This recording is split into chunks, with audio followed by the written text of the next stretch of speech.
Hello, beautiful people. My name is Alona Hamova. I'm a woman, I'm a tattoo artist, and I'm a mentor. And today I want to talk about imposter syndrome. What is that? What to do with that? How to overcome it?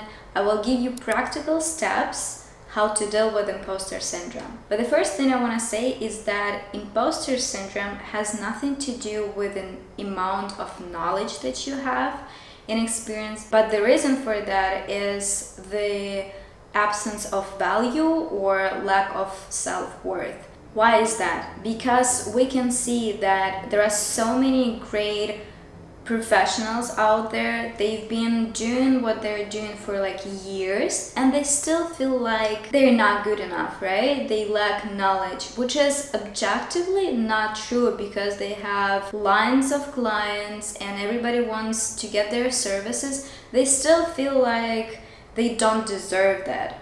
And that is why I'm saying it's not about knowledge, but about amount of value.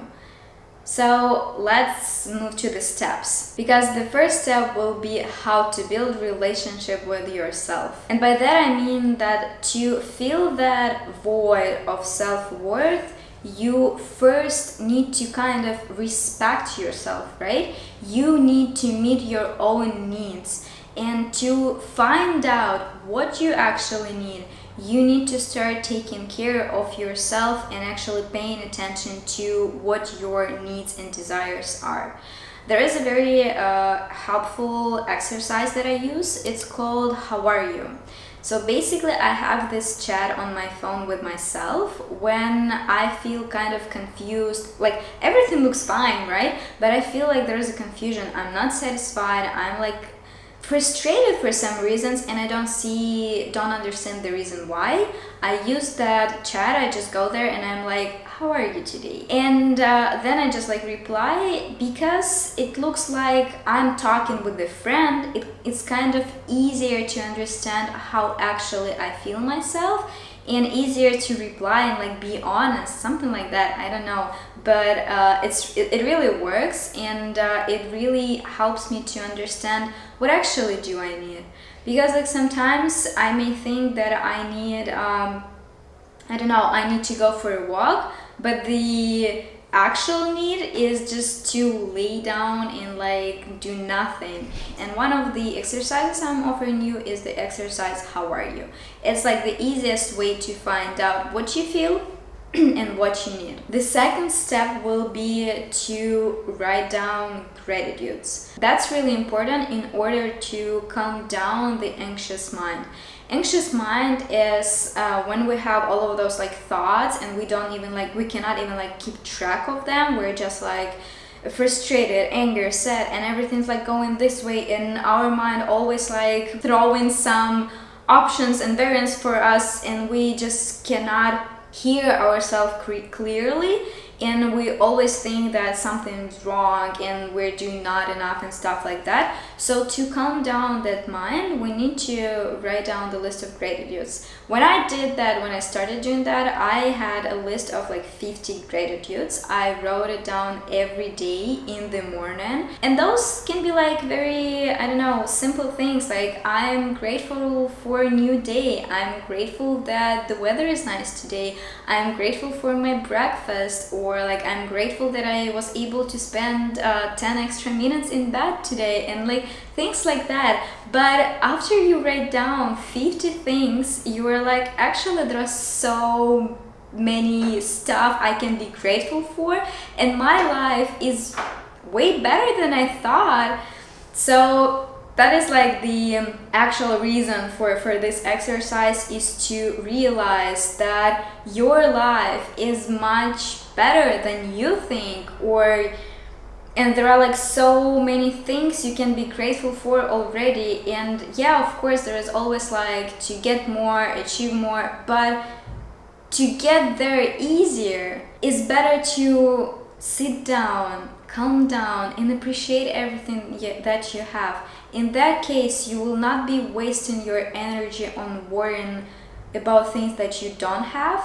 You will just have all of your energy towards the thing that you want to have, because you're already like satisfied with everything. So that was step 2. Step 3 is gonna be, oh, this is a good one. You need a list of your achievements. The best way to do it is before you go to bed.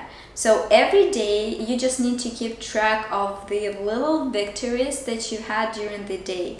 And it doesn't have to be like something like super cool that you saved the whole world. Sometimes we have days where getting out of bed is already achievement. Write it down. Write it down. Say to yourself, thank you that you've done this. I know it was hard for you today, but you've done such a good job today. So write it down, and every time when you feel like you're not doing enough, just go back to that list and check it out. It's gonna make you feel better, and this is everything that we need. We need to feel better about ourselves, so we need to see that we're doing great actually.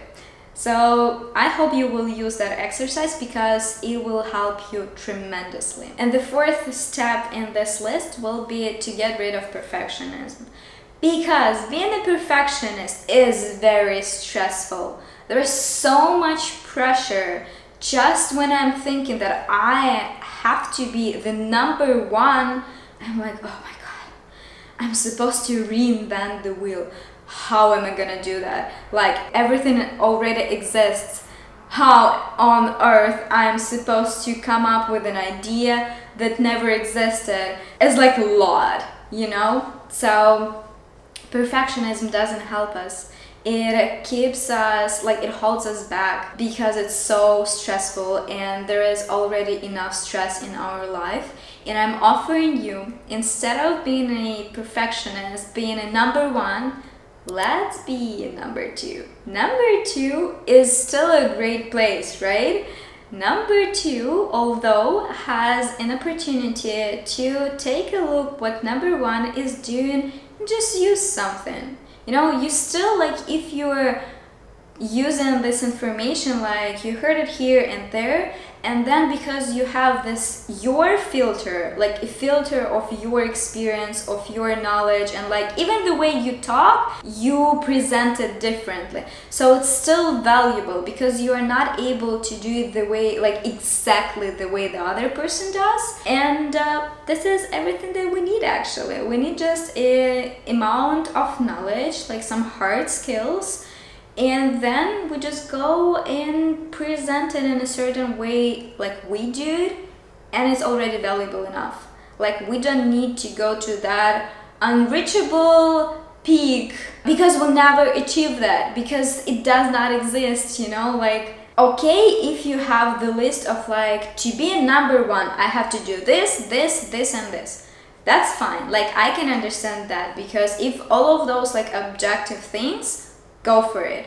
But if it's just like some imaginable or unimaginable peak, like you cannot even describe what number one is, don't use it. Like don't go that road.